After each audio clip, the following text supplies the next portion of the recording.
ចង់ចាយលុយមានរូបត្រាំឬអត់សភាអាមេរិកស្នើឲ្យបោះពុម្ពក្រដាសប្រាក់$250ដោយដាក់រូបដូណាល់ត្រាំ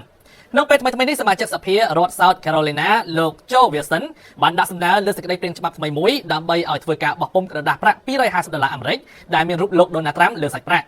យោងតាមសារព័ត៌មាន NDTV បានបន្តថាប្រសិនបើសេចក្តីព្រាងច្បាប់នេះត្រូវបានអនុម័តជាផ្លូវការមែននោះលោកត្រាំនឹងក្លាយជាប្រធានាធិបតីអាមេរិកដំបូងគេដែលមានមុខលើក្រដាសប្រាក់ទាំងនៅមានជីវិតនៅឡើយ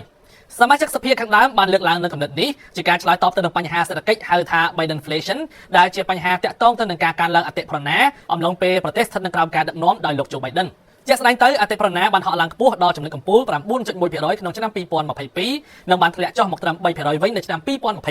ប៉ុន្តែវិបត្តិនេះនៅតែជាក្តីកង្វល់របស់អាមេរិកលោក Wilson បានអះអាងថាជនជាតិអាមេរិកត្រូវការរូបិយប័ណ្ណធំជាងមុនដោយសារការចំណាយមានការកើនឡើងលោកបានប្រកាសអំពីផែនការនេះនៅលើបណ្ដាញសង្គម X ថាលោកកំពុងរៀបចំសេចក្តីព្រាងច្បាប់ថ្មីហើយបានលើកឡើងថាលោកត្រាំគឺជាប្រធានាធិបតីដែលមានគុណតម្លៃធំធេងបំផុតយ៉ាងណាក៏ដោយសេចក្តីព្រាងច្បាប់នេះមិនទាន់បញ្ជូនដល់ដៃរដ្ឋសភានៅឡើយទេនាពេលថ្មីៗនេះដែរលោកត្រាំក៏បានស្នើឲ្យដំឡើងការយកពន្ធលើទំនិញពីមិចស៊ិកកាណាដានិងចិនផងដែរដែលវិធានការទាំងនេះអាចប៉ះពាល់ដល់វិបត្តិអតិផរណាដែលមានស្រាប់ហើយនោះ